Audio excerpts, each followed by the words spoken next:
Hello everyone, welcome to the most important video for the judiciary के aspirants की। बहुत लंबे समय से बच्चे वेट कर रहे थे कि दिल्ली जुडिशियल सर्विसेज की नोटिफिकेशन कब आएगी। तो बहुत बहुत बहुत वेट करने के बाद डीजेएस 2022 की नोटिफिकेशन आ गई है। दिल्ली हाई कोर्ट की वेबसाइट के ऊपर सारी की सारी इंपॉर्टेंट इन्फॉर्मेशन आ चुकी है। क्या है मोस्ट इंपॉर्टेंट अपडेट्स में सारी की सारी चीजें आपके साथ शेयर करने वाला हूँ। क्या है एलिजिबिलिटी, क्या है एग्जामिनेशन पैटर्न, कितने कितने मार्क्स के हैं, सारी चीजों के बारे में हम डिस्कस करेंगे। वीडियो को एंड तक जरूर देखना। चलिए शुरू करते हैं।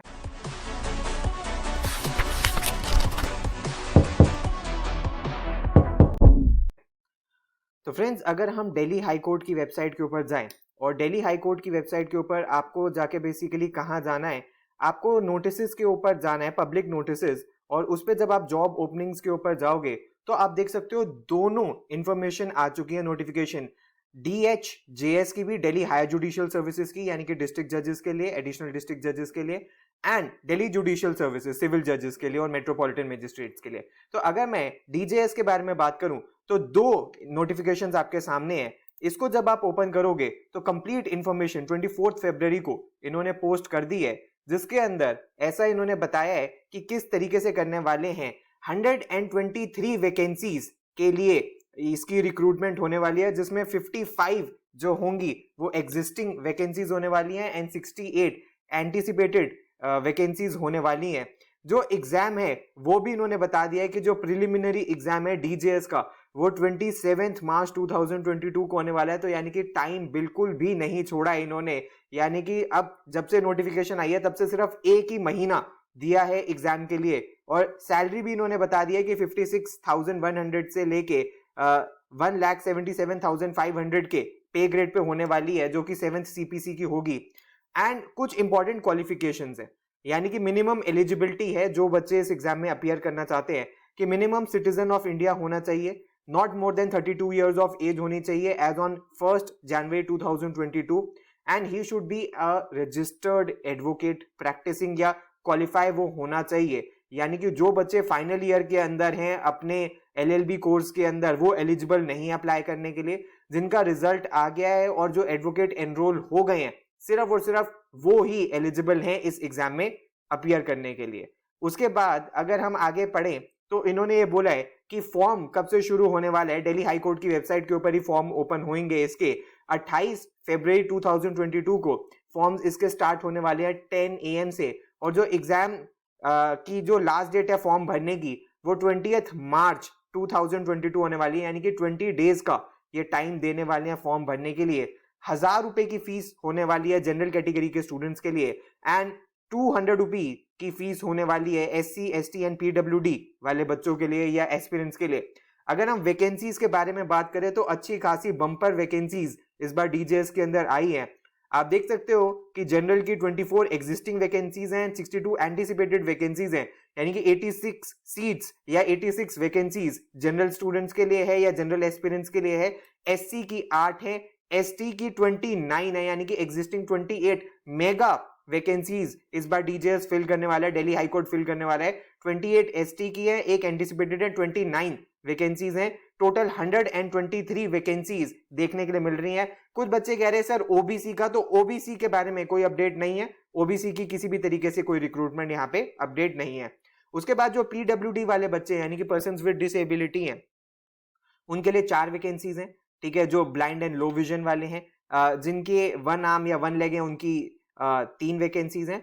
एंड स्पेसिफिक लर्निंग डिसेबिलिटीज या multiple disabilities involving blindness, low vision वाले जो हैं वो 3 वैकेंसीज हैं, यानी कि टोटल 10 वैकेंसीज PWD वाले स्टूडेंट्स की भी हैं। इसके बारे में कंप्लीट इंफॉर्मेशन आपको इसी के अंदर मिल जाएगी और किस तरीके से इसकी सिलेक्शन होने वाली है उसके लिए ये दूसरी नोटिफिकेशन है। इसके बारे में भी थोड़ा सा हम बात कर लेते हैं कि क्या इसके अंदर लिखा है।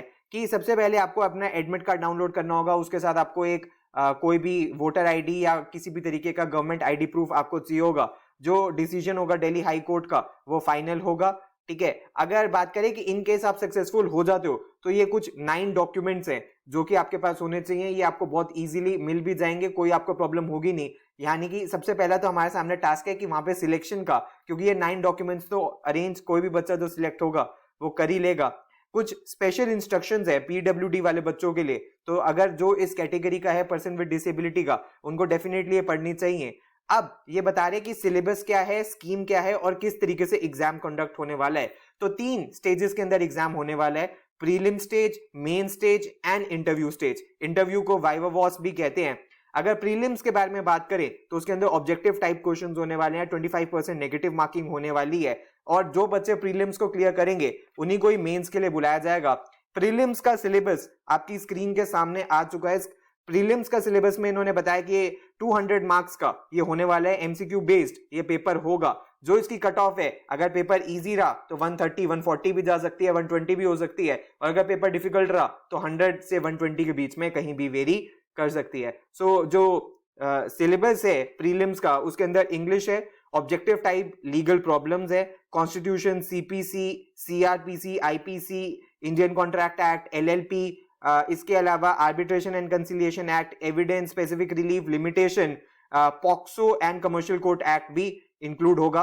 इसके अंदर बोला है कि भाई 60% मार्क्स मिनिमम चाहिए, यानी कि 120 मार्क्स तो चाहिए ही चाहिए, यानी कि जनरल कैटेगरी के बच्चों के लिए 120 से ज्यादा ही कट ऑफ होने वाली है, यानी कि 130 140 कहीं पे भी हो सकती है। और जो रिजर्व कैटेगरी के बच्चे हैं उनके लिए मिनिमम 55% मार्क्स होने चाहिए। इसके बाद इन्होंने बताया कि भाई मार्क्स जो प्रीलिमिनरी वाले होंगे वो सिर्फ क्वालिफाइंग होंगे और फाइनल रिजल्ट उसका नहीं इंक्लूड करा जाएगा। फाइनल में सिर्फ और सिर्फ मेंस के मार्क्स एंड इंटरव्यू के मार्क्स को ही इंक्लूड किया जाएगा। अगर मेंस के बारे में बात करें तो मेंस में 4 पेपर होने वाले हैं। एक जीके एंड लैंग्वेज का होने वाला है जो कि 250 मार्क्स का होगा, civil law 1, civil law 2 and criminal law का पेपर होगा। अगर मैं पेपर 1 के बारे में बात करूं, इसमें 2 सेक्शंस होने वाले हैं। एक जीके का होगा जिसके अंदर 100 मार्क्स होंगे, दूसरा लैंग्वेज ट्रांसलेशन और प्रिसिस राइटिंग का होगा जिसके अंदर हिंदी इंग्लिश और इंग्लिश हिंदी ट्रांसलेशन होती है, ऐसे होता है। तो ये 150 मार्क्स का पेपर होगा आपका। फिर सिविल लॉ 1 के बारे में अगर हम बात करें तो इसमें कॉन्ट्रैक्ट, सौगा यानी कि sales of good act, transfer of property, specific relief, Hindu law या फैमिली लॉ जिसे कहते हैं हम, DRC, law of torts, NDMC act, DMC act and commercial courts act include होंगे। यानी कि जो लोकल एक्ट है, पहले जो बच्चों को होता था कि सिर्फ डीआरसी आएगा, इस बार एनडीएमसी भी है, डीएमसी भी है और कमर्शियल कोर्ट एक्ट भी पूछा जा रहा है। सिविल लॉ 2 के बारे में हम बात करते हैं, इसमें CPC, evidence, limitation, registration, arbitration, trademarks and copyright है।